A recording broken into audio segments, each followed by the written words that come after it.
It's January 22nd, 2006. The Toronto Raptors are playing the Los Angeles Lakers in the Staples Center. Kobe Bryant is on a historic run, averaging nearly 42 points per game over the last 3 weeks. He had the entire league in the palm of his hands. But not even Kobe could imagine what would happen in this seemingly normal mid-season matchup. 81 points. The game that had the entire basketball world in shock. A scoring total never seen before and never seen since in modern NBA history. But there are two sides to every story. Kobe would forever be known as one of the greatest scorers of all time. And Jalen Rose was infamously immortalized as the man who had 81 points dropped on his head in a single game. This one game completely altered Rose's legacy. A memorable college career, over a decade in the NBA, multiple seasons as one of the league's top scorers, and a trip to the finals.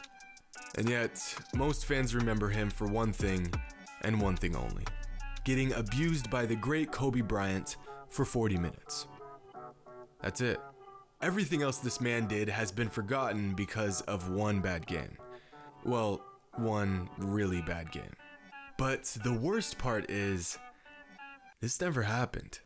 Jalen Rose never got 81 points scored on him. In fact, on this historic January night, it was a completely different player who took the majority of the beating, but has somehow avoided all the attention as the man responsible for the 81-point game. In 2006, right in the prime of his career, Kobe Bryant put on a show that every NBA fan would never forget. The game that made fans double and triple take the box score because it was so unbelievable.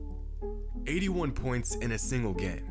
See, in that matchup against the Raptors, Kobe Bryant was giving everyone buckets. He wasn't sparing a single soul on the court that night. Of the 10 players who suited up for the Raptors, Kobe scored on 8 of them. The Raptors tried to throw Jose Calderon at him for some odd reason, and of course it didn't work. They tried throwing both their centers at Kobe, and they immediately regretted it. They tried sticking Kobe with nearly every single forward on their roster, and Kobe was absolutely thrilled to break them all down one by one. Of the 8 guys Kobe scored on, he easily outscored all 8 of those players combined. They were helpless and hopeless.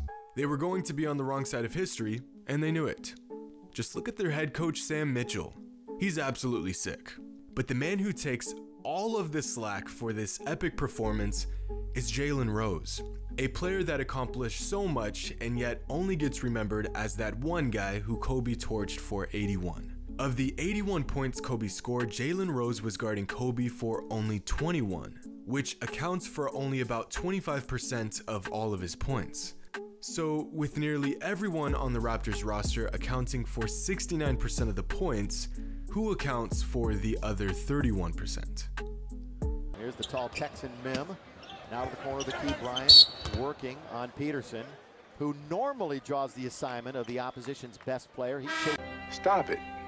Get some help. Yeah, he's had, I think, 3 consecutive 30-point games. Kobe McDonald here in for Joel. A little bit in Milwaukee, then down in Houston. He's one of those guys that out of the corner of the key, Bryant working on 7 straight. He's up to 50. Well, they're giving him the ball to see if he can add to it. Trying to move around Mo Pete, trying to put him up. Finally shoot average tonight, you would think. The board, Chris Bosh was. Defenses are all geared for you, but he's void of all the drama off.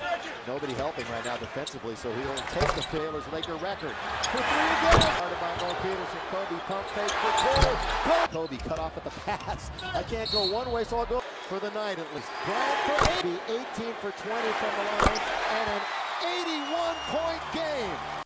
None other than Morris Peterson, aka Mo Pete, the true culprit behind Kobe's 81 points explosion. Kobe scored 25 points on Peterson, totaling more than any other player on the Raptors roster. Nearly a third of all of Kobe's points that night were scored on Peterson or at the free throw line drawn by fouls by Morris Peterson. Now, most younger fans probably have no idea whatsoever who Morris Peterson is. But my man Mo Pete had some awesome moments. Mo was Vince Carter's right-hand man during his time in Toronto. Peterson was a heat check kind of guy.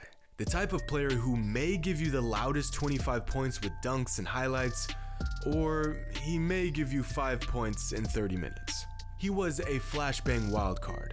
But one aspect of his game that was solid night in and night out was his defense.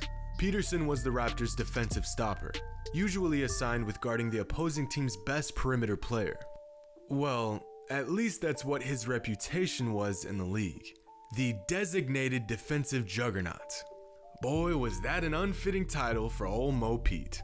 Because the same season Kobe went berserk on him, nearly every other star wing in the league went absolutely crazy on Peterson as well. Morris Peterson held Carmelo Anthony to 14 points in a game, but not before Melo hung 37 points on him in an earlier matchup. Mo Pete held T-Mac to just 7 points, then proceeded to get torched for 37 2 weeks later. In fact, Morris Peterson had a knack for letting perimeter players get a lot of buckets. Of course, getting assigned to guard the best players in the league night after night is no small task. But, I mean, come on. My man was really getting scorched that season. For crying out loud, Dwayne Wade averaged 35 a game on Mr. Pete. But none of these numbers hold up to the ridiculous scoring average Kobe put up on him. Yeah. Here's the thing. If you ask the average NBA fan who was guarding Kobe on the night he had 81, 99% of the time the answer will be Jalen Rose. They ask you how you are, you just have to say that you're fine when you're not really fine, but you just can't get. But around the league, every player knew who was really responsible for it. Earlier that season in December, Morris Peterson held Kobe to just 11 points. In fact, he rightfully bragged about this in an interview years later. You want to know what else he bragged about in that same interview? Holding Kobe to, and I quote, only 45 points a game against him. I'm not even joking. Morris Peterson literally bragged about holding Kobe Bryant to an average of just 45 points a game that season. These are actual words that came from his mouth. After all of the years of Jalen Rose getting roasted for getting 81 points scored on him, come to find out, he wasn't even the main culprit. Earlier that same season, Kobe went off on the Mavericks, scoring a career-high 62 points in just 3 quarters. Mo Pete said that former Mavericks guard Devin Harris randomly approached him to shake his hand and thank him for erasing that 62-point record by letting Kobe score 81. Devin Harris was off the hook. His name cleared from the Hall of Shame.